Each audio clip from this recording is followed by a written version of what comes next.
Okay, my name is Dennis Gill with the Americans in Wartime. Today's date is 10 November 2019. I am in Yorktown, Virginia, conducting an interview with Rodger Saltzgiver. Sir, if you could tell me your name, where were you born and what year? Rodger Saltzgiver. I was born in York County, Pennsylvania. York County, Pennsylvania, okay. York County, Pennsylvania. And what year? Okay, and what war or conflict did you participate in? Multiple, I believe, correct? World War II. Okay. I was in during the Korean War and Vietnam. Vietnam, okay. Mm-hmm. What branch of the service were you in? I started out in the Army Air Corps, okay. Army Air Forces. Okay. That's what it was called. We didn't have a U.S. Air Force at that time. Okay. And so I was in the Army, and then eventually Army Air Forces, okay. Right. Do you have any other members of your family that are in the military, either past or? No. I was the only one that joined the military. Now, why did you decide to join the military? Well, I wanted to fly. Okay. And I love to fly, and so I went to basic training down at Keesler Air Force Base. Okay. And after I finished basic, they said you're going to be a gunner on a bomber, and you got to go through gunnery basic. So I stayed extra long. So from July the 7th, 44, until the end of the year, I was just in basic training, and then I went to gunnery school. Okay. Gunnery school was at Tyndall Air Force Base, which, as you know now, has been destroyed by the hurricanes. Right. But it's a beautiful base, and we used to fire our 50 caliber machine guns out over the water. Okay. And you had to learn everything about a 50 caliber. You had to be able to do it blindfolded, what they said, field strip it, blindfolded, and that's what I learned then. So you needed to know everything. Not only how to shoot it, but how to fix it and clean it and everything. Exactly right, everything. So after completing gunnery school, I was sent up to Westover Air Force Base, Massachusetts, and that's where I joined. I was crewed up. Now we have a flight crew has 4 officers: pilot, co-pilot, navigator, bombardier, and then 6 gunners, six enlisted gunners, and they might double up as an armor, radio man, flight engineer, and so on and so forth. And so all the flying I did on the B-24 was with this particular crew. They were all very young. We were all young. I was just 18, 19 years old. Okay. And our pilot was 24, and they called him Pop because he was one of the older ones. He was the old man on here. Yeah, the old man, and he was 24. Yeah. Wow.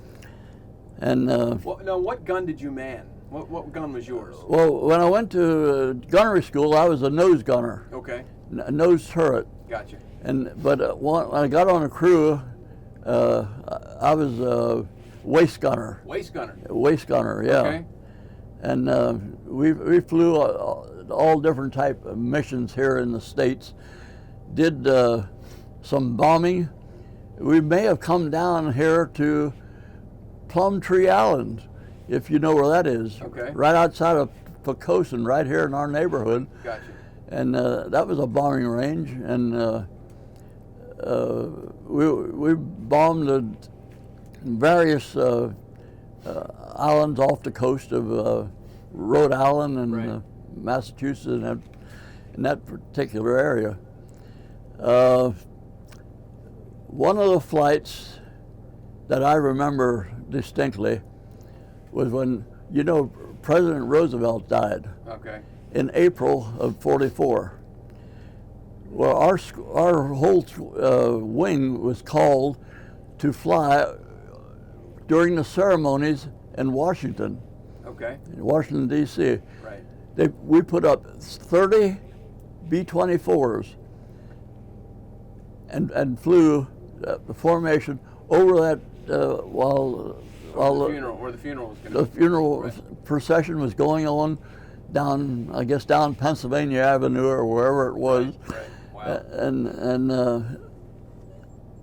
that was one that sticks in my mind that I remember distinctly. Right.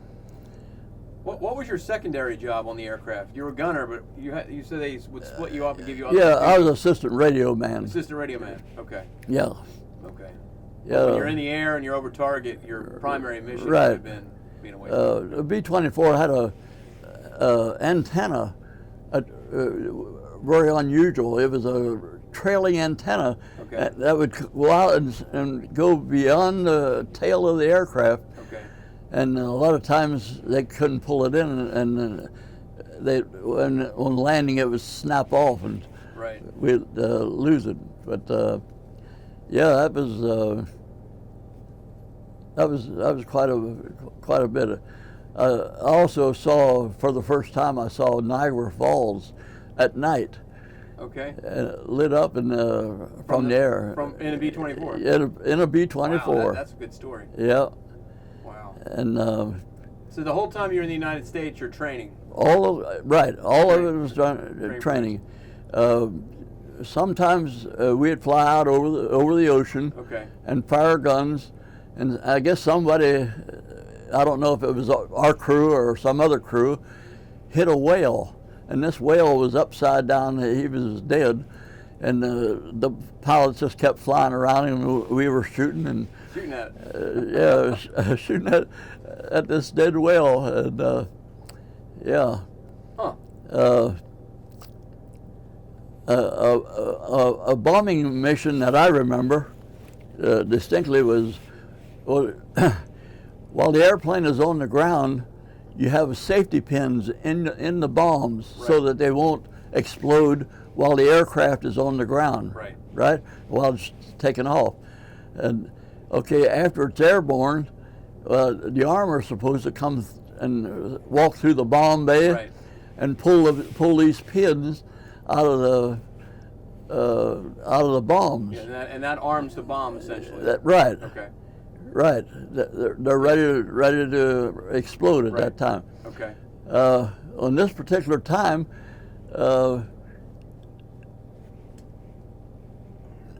somehow he never pulled the pins. So we're approaching the target. We're going to bomb, and they called in the back. I was back in the waist to get an oxygen bottle. It was at night. Right. Had to get a walk-around oxygen bottle and go through the catwalk, what they call a catwalk. Okay. It's just about 5 or 6 inches wide, and that's what you walk on, and go through the bomb bay, and pull these pins from the reach over and pull the pins from the bomb. Well, after I started pulling them, and here we are flying the downwind, and next thing you know, the airplane is in a bank. Okay. And the bomb bay doors open up, and I'm still out on the catwalk. And that was kind of scary. I'm sure. And I got out of there as quick as possible. Right. What a lot of people don't know is, even though you're not getting shot at, Yeah. even the training stateside is dangerous. Yes, it is. People die. Absolutely. Yeah, and that's a perfect example of what could have Right. been bad. Right. So that mission and the one with when President Roosevelt Right.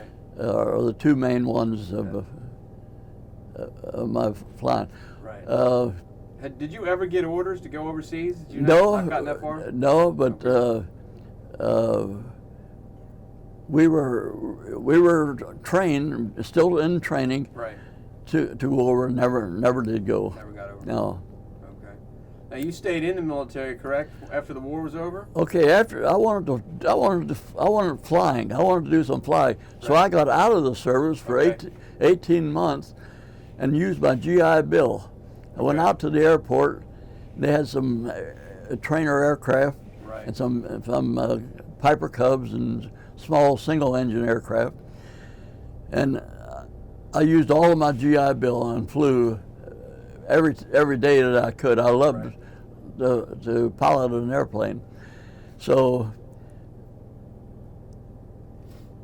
it came finance. I couldn't afford it anymore. It was the job I had, so I went down and I re-enlisted in the service. And when I went back in, they put me in a mail room, and I didn't care for working the mail room. Right. But on the bulletin board, one day there was a notice. It said, "Looking for volunteers for jet training." It said, "Jet? What's a jet?" Right. No, this is now 1940. Let's see, that was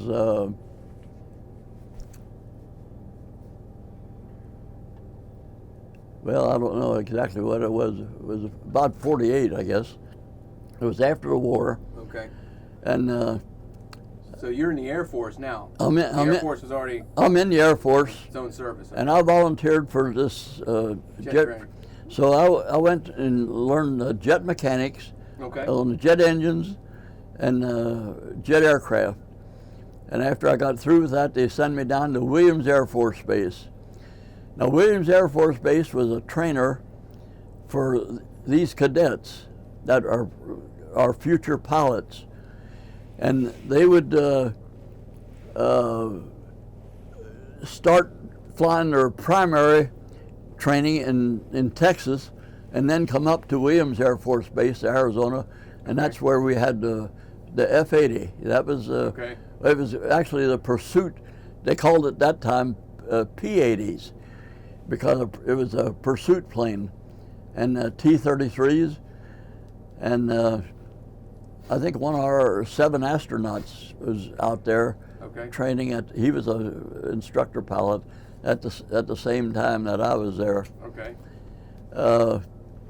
Something else that came in at that time was ejection seats and ejection in other words, instead of just letting the wind blow the canopy off, if you're going to get out of the Right. bail out, you would set off this charge, and you after the canopy was going, you pulled you up to your seatbelt and squeeze the trigger on each trigger, and that would shoot you out. Well, they had a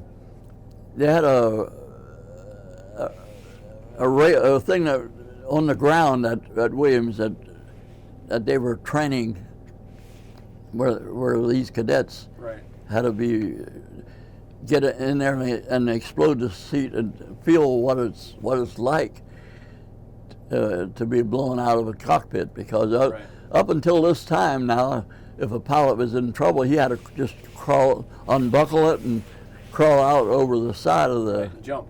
aircraft. Yeah. Okay. So I spent some time at Williams Air Force Base. Okay. Something else, we now have the Thunderbirds. The Thunderbirds came about in 1953 at Luke Air Force Base. Well, we were now in 48. We had what was called the Acrojets. Okay. They were the forerunner of the Thunderbirds. The Thunderbirds. They did the same maneuvers that you see when you go to the air show. Right.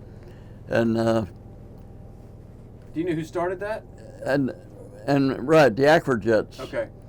And I was the crew chief on one of the planes. Okay. And what we had to do is, when the cadets were through flying at the end of the day, we had to go out and remove the drop tanks. Right. So that they could make all those maneuvers. And so you were a crew chief on one of the Acrojet planes. That's right. Right. Was it a team then, like it is now? We didn't have the fancy suits like they have right now. Okay. We just had regular old flying fatigues. And what was the jet that they flew? Pardon? What kind of aircraft did they fly? Well, the three of them was F-80s, P-80s, and a T-33 in the slot. Now, the T-33 was almost like a F-80, except it allows for two pilots. That's a trainer, right. and the fuel tank was much smaller. Yeah. The main fuel tank was smaller, but it had more power, and that's what they used. Now, the base commander was Colonel Scott. He's the one that wrote "God is my co-pilot." Right. He was a wing commander, and he wanted everybody on the base to have their picture taken and put in a booklet. And I have one of those at home with my picture in it, and everyone that was on the base at that particular time in 1948 is in this booklet. Okay. At the same time, there was a movie made called Air Cadet. Okay. And it starred Steve McNally, and I forgot who the female lead was in this movie. But out in Arizona, we didn't have many clouds, and for these Acrojets to perform, you need the cloud background. So they sent us all down to Tyndall right. Air Force Base, and where there were more clouds, and that's where they shot a lot of the air okay. Film. But gotcha. it was a movie I saw many times. The last I saw it was years ago, and it was about 3 o'clock in the morning. Okay. They were. Were you? How long were you on that team? Pardon? How long were you part of the Acrojets? I guess about a year. Okay. About a year. Yeah. Very interesting. Yeah. Then after that, the Korean War came along. Okay. And I was sent to Japan. We were a backup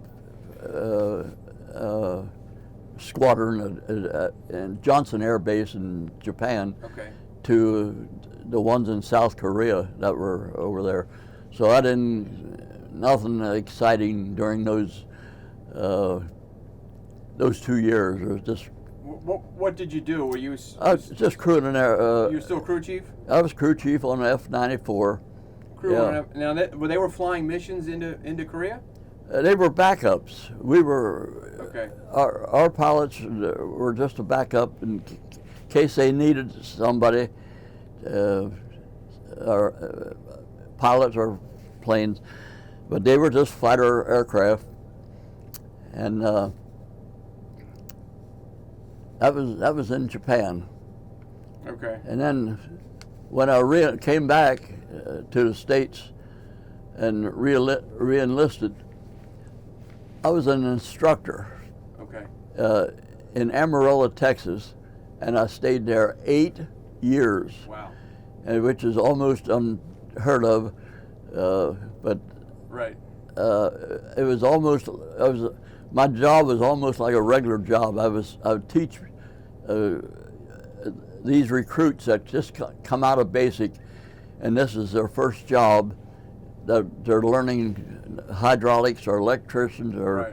something on the aircraft, and so I taught there for 8 years, and along come the Vietnam War. When that came about, Right.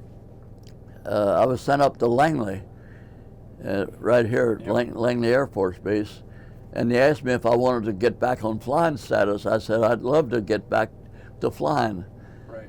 So I went to flight school and met the pilot and co-pilot. And, they were also going through the same school that I was going through. Right. As I was a flight engineer, Okay. and that was my final job in the Air Force. Was a flight engineer. What kind of aircraft? The C-130. It's a turboprop 4-engine. It was a very versatile aircraft. It could haul litter patients. It could haul paratroopers. It could haul ground troops. It could haul heavy equipment. Right. Just about everything. And it's still flying today. Still flying today in the Air Force. What is the job of a flight engineer? What do you do? A flight engineer has a seat right behind the pilot and co-pilot. Here's the pilot, here's the co-pilot. Okay. He's right in the middle, and I operate a panel across the top, and I have things to perform when we're starting the engines, and so on and so forth. Right.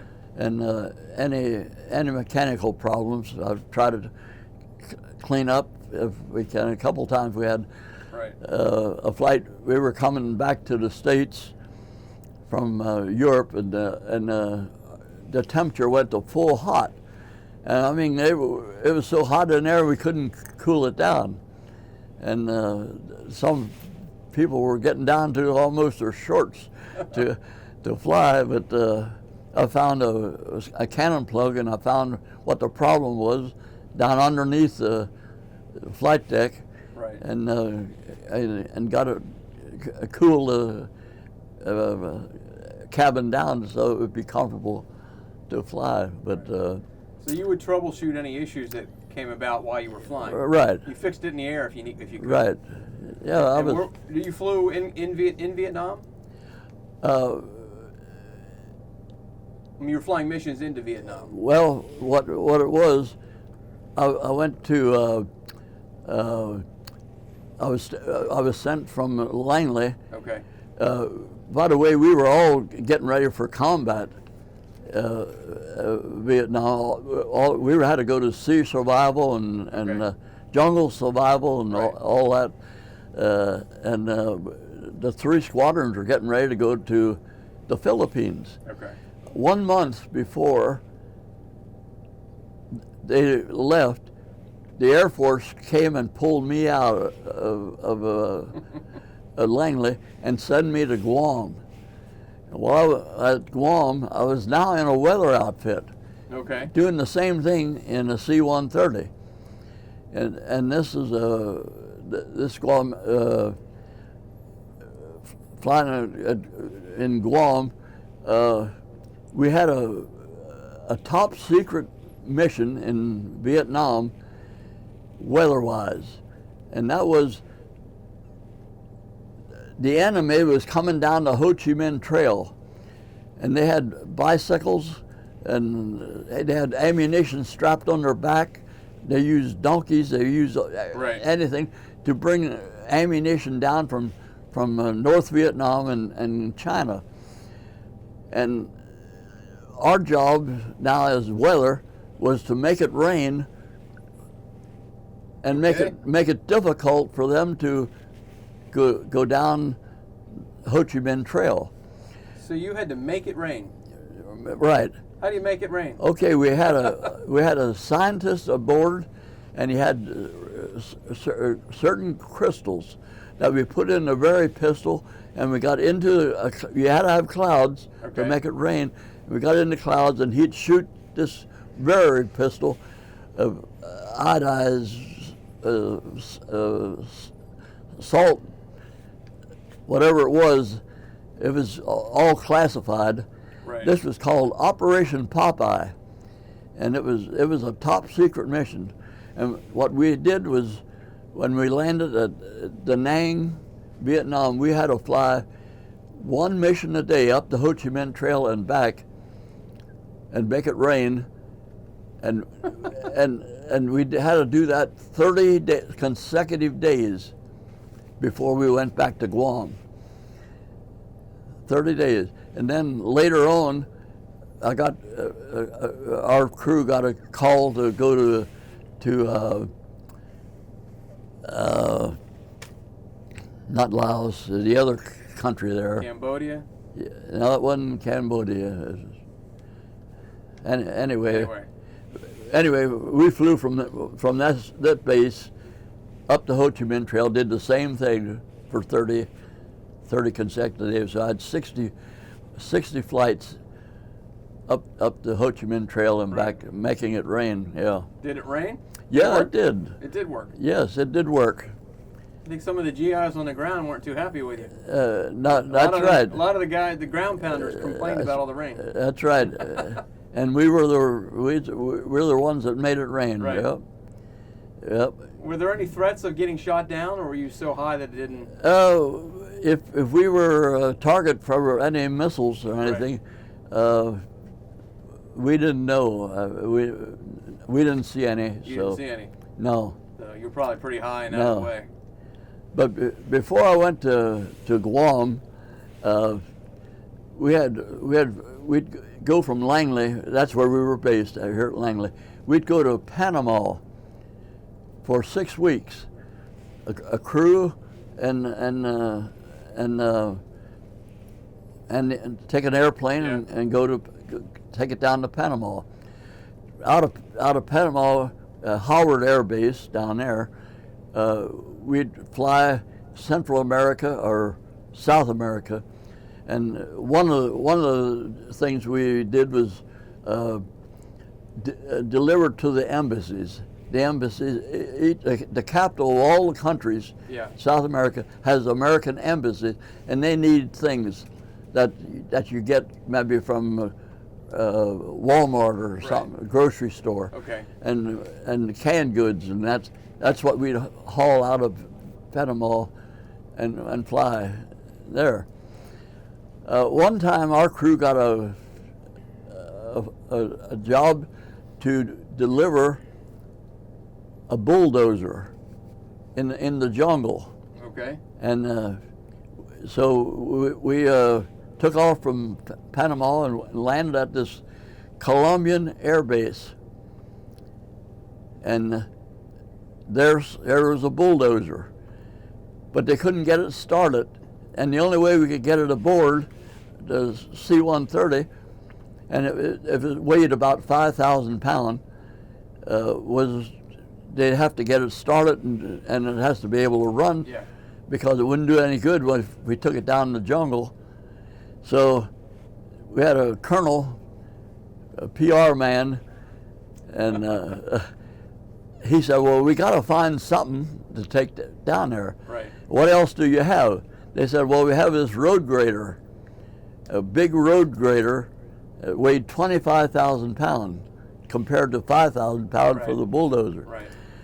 We got this aboard, and they wanted to put 50-gallon drums of fuel on their board, and the pilot said, no, I'm not carrying any fuel because that's too dangerous. Right. We'll go with the road scraper. Well, as we got down close to our target where we were going to land, the weather got real bad, and it had rained the night before. Okay. And the navigator had to fly out and come back, and there was trees and a stream, and just beyond that is the beginning of the runway. So the pilot made that approach, and we made a beautiful approach, and landed this is in the desert now. There's no concrete runway. This is right in the jungle. And as we're slowing down, all at once the right wing goes down. And I thought we blew a tire. No, the right wing came up and the left wing went down. What's going on? We found out that what we were doing, we were settling in the mud. And our aircraft is now grounded in the mud. Right. And I looked out, and the number 4 prop started chopping the grass. It was a grass several feet high. Yeah. And I said, we better shut these engines down or we're going to lose them. Right. So we shut the engines down. We got out, and they took a look. Here's this 4-engine aircraft sitting in the mud, helpless, nobody around to give us any hand. So we're stuck. We're stuck here. Right. So what we did, we dug a trench for a latrine, and we gathered up some brush, build a fire, so we'd have coffee in the morning, and we did have some coffee along. Right. And we carried an emergency sled, and in the back of the C-130 we always carried extra water, drinking water. Right. And the next morning we were all asleep in the cargo compartment. Right. After the road grader, we unloaded it. We thought maybe we could use it to help pull us out of the mud. No. But that thing broke down, and the first time it went down to the end of the Right. toward the stream. So we went to anyway. We tried to sleep, and the next morning there was a rap on the door. And somebody opened the door and looked out, and here was a little teenage girl, dirty face, tattered dress, no shoes, carrying a bowl of fish soup with the head of the fish in the bowl, and wanted to know if anybody wanted breakfast. Did anybody eat? That didn't go over very big, no. I'm sure it didn't. Little airplanes now started coming in, and what they brought in was railroad ties and jacks. We had to put the railroad ties down, jack the airplane up to get it up out of the mud. Right. And the good Lord was with us because it didn't rain for the next week, and that's Right. That's how you got it out. that's how long we were there. Wow. And we finally got the thing Wow. out of there. But that was a very interesting week. So when you were with the weather squadron, you flew through a typhoon, correct? I did. Well, talk to us about that. The Was that flying out of Guam? out of Guam. Okay. Yeah, we flew. The first flight I had was I'll never forget it. It was Typhoon Rose, and no one on the crew, the pilot, co-pilot, navigator, drops on, or myself, ever been in a typhoon before. Okay. But the weatherman, he stands in the cockpit and looks out the window and observes the water. We fly all typhoons at 10,000 feet. Right. That way, we don't have to worry about icing. Okay. When you get up to 30,000 feet, you'll have ice starting to form. Okay. So we stayed at 10,000 feet, and we used the radar to find the soft spot. They always call it a soft spot, to get into the eye. Okay. And what happened to our radar, it went from being normal down to about the size of a dime, and that's when we hit that heavy rain Right. from the wall cloud, and that was I never knew that that engine would take that much water Right. and not flame out. I thought we could flame out and Right. everybody would go down with the plane, but that never happened. Never happened. Never happened. And we got into the eye, and it was a well-formed storm, and had about a 10-mile eye, and we got in there, and we just fly around, and the navigator, he finds the lowest lowest pressure, and say that this is where it is right now. They broadcast it out and say this is where the storm is now. Right. And then we leave the storm and fly around the peripheral and get what they call peripheral damage. And before we go back to wherever we're going to go, depending on where the storm is going. If it's heading toward Japan, we might land in Japan. Right. We might land in Okinawa, or we might be in the Philippines, or even China. It depends on where it was. Right. And so we just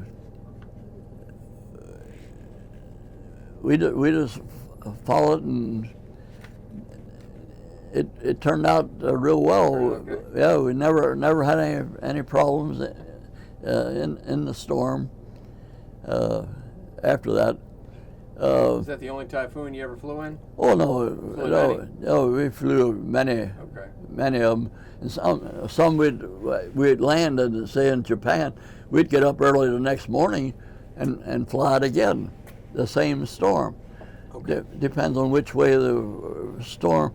If the storm's moving away, we'd follow it, Right. and we might fly that same storm 3 or 4 days in a row. Okay. But Just to monitor the storm. yeah, it's just our sister squadron at Keesler is the 53rd Yep. Weather Squadron, and they fly the ones in the Atlantic hurricanes. We were the 54th Weather out of Guam, and we flew anything west of the west of the international date line. Okay. Anything on east of the international date line is flown by the people out of Keesler. Okay.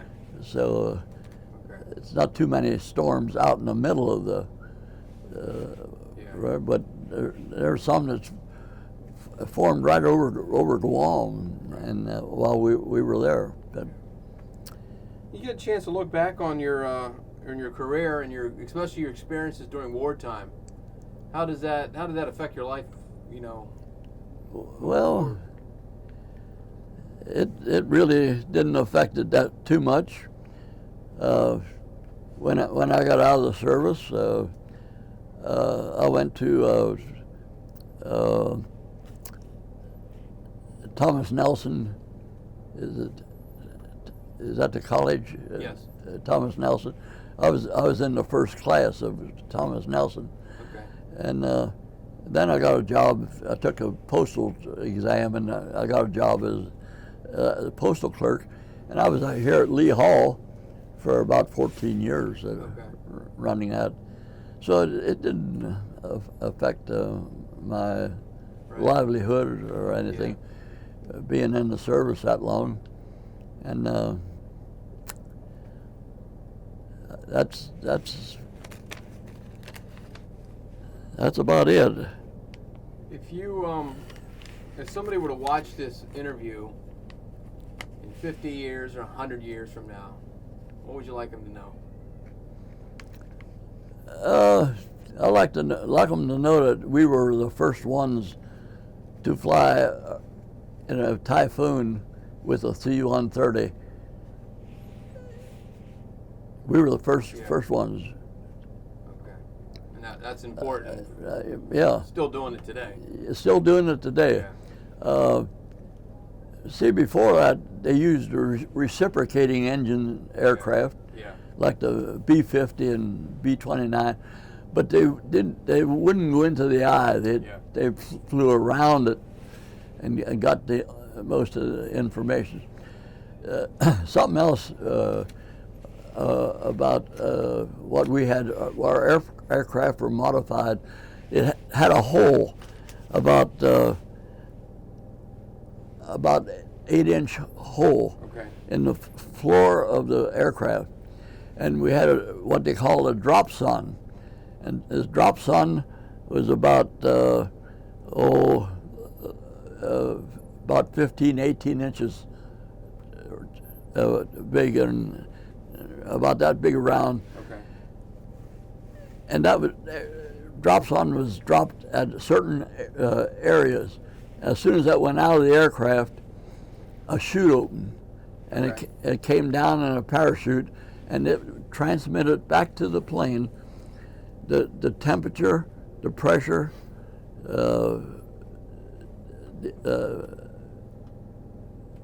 well, all the data. the data that Okay. they needed, Right. at the weather people needed Okay. on aboard, and that was, as long, that thing would transmit until it hit the water. Okay. If it was over an island, it might still be transmitting. Yeah. If it landed on Yeah. on land, but yeah. Is there anything else you'd like to talk about? Anything else we didn't cover? No, that pretty well covers everything.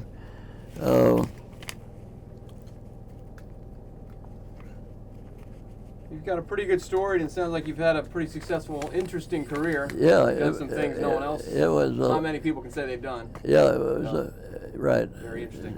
It- So I want to thank you on behalf of the Americans in Wartime Museum for sitting down and talking to us. Sure. Obviously, thank you for your service. Yes, sir. And I want to give you a little gift, a little token of our gratitude. Oh, thank you. That is a challenge coin from the museum. Oh, thank you.